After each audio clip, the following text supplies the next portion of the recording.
علمی اور مسائل شریعہ پر مشتمل ویڈیوز اور خطابات حاصل کرنے کے لیے ہمارے چینل پرو مظہر فرید کو سبسکرائب کریں۔ حضرت عمر فاروق رضی اللہ تعالیٰ عنہ کے دور میں ایک جوان 5 وقت کا نمازی جو مسجد نبوی میں آ کے نمازیں ادا کرتا تھا، تو ایک دن وہ نوجوان نماز کے لیے نہیں آیا۔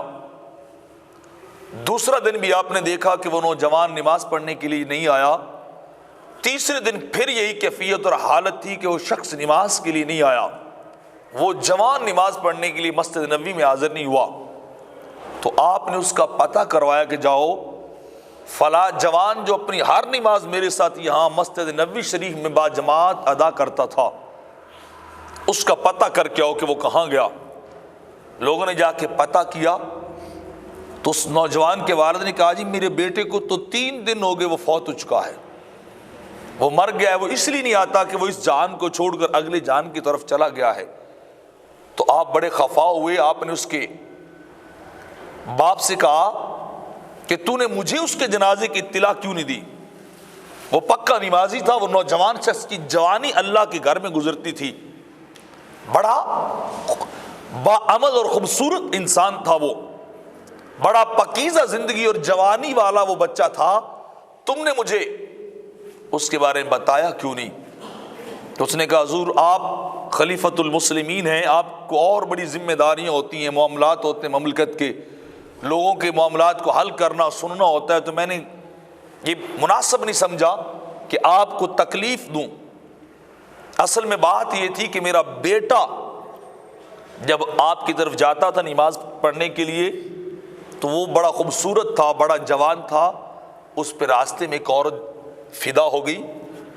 عاشق ہوئی، تو اس نے بڑے جتن کیے کہ کسی طرح اس نوجوان کو اپنے دام میں پھنساؤں، اپنے جال میں، اور اس کے ساتھ غلط کام کروں۔ تو وہ ہر بار جاتی بار بھی اور آتی بار بھی پہلو اور دامن بچا کے نکل جاتا۔ تو آج سے 3 دن پہلے اس نے اپنے غلام کو باہر راستے میں کھڑا کیا اور کہا کہ جب وہ جوان گزرے تو اس سے کہنا کہ مجھے بوجھ اٹھوانا ہے، کوئی گٹھڑی اٹھانی ہے، میرے ساتھ تعاون کرو اور اندر آؤ، کچھ مجھے ہیلپ آؤٹ کر دو تاکہ میں اپنا سامان اٹھا لوں۔ تو کسی طرح سے اسے اندر لے کے آنا ہے۔ تو اس عورت کے خادم نے میرے بیٹے کو بلایا کہ آؤ تھوڑا سا میرے ساتھ ہاتھ بٹانا، ایک گٹھڑی بڑی وزنی ہے، میں اٹھا نہیں سکتا،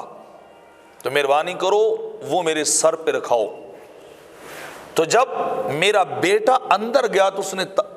دروازہ بند کر دیا، عورت سامنے آئی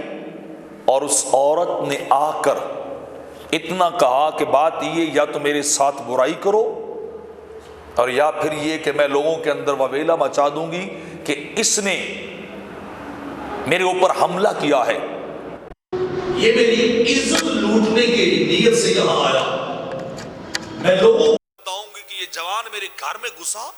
اور میرے ساتھ زیادتی اور میرے ساتھ بدکاری کرنے کے ارادے سے آیا۔ باپ حضرت عمر فاروق کہانی سنا رہا تھا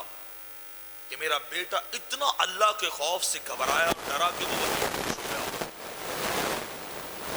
وہیں گر پڑا۔ تو عورت نے اپنے غلام سے کہا اسے اٹھاؤ، دروازے پہ پھینکو۔ اس کا کیفیت اور عالم یہ کہ یہاں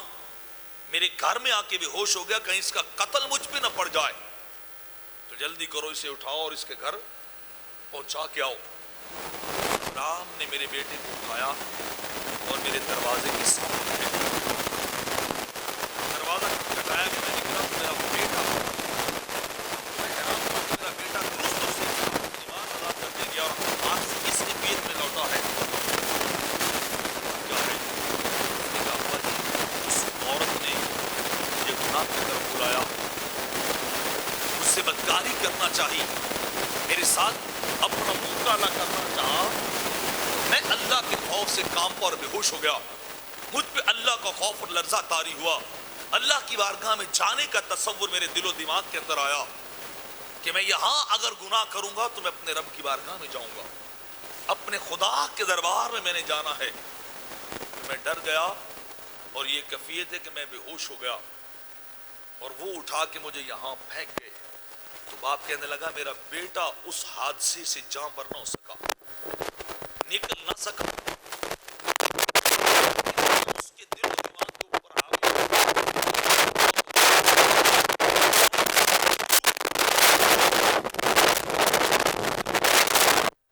اس لیے میرا بیٹا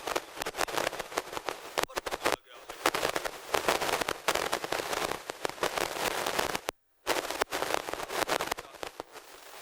تو جب عمر فاروق رضی اللہ تعالیٰ عنہ قبر میں پہنچے تو آپ نے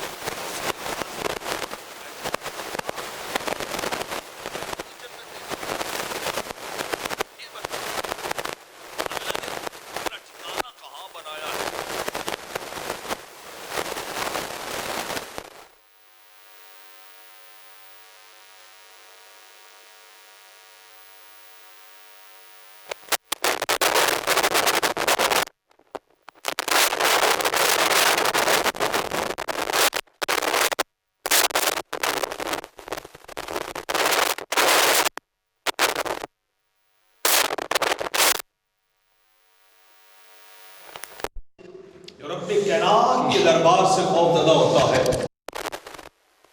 کرتا ہے۔ عمر فاروق رضی اللہ تعالیٰ عنہ قبر پہ پہنچے، بعد جب اس سے پوچھا بتاؤ تم ڈرے تھے گناہ سے، اللہ کی بارگاہ سے خائف ہو کر تم نے گناہ کو چھوڑا تھا اور اس عورت کے ساتھ بدکرداری نہیں کی تھی، زنا اور غلط فعل نہیں کیا تھا، تو کتنی جنتیں ملی؟ تو جوان کہتا ہے مجھے ایک نہیں اللہ نے 2 جنتیں دی۔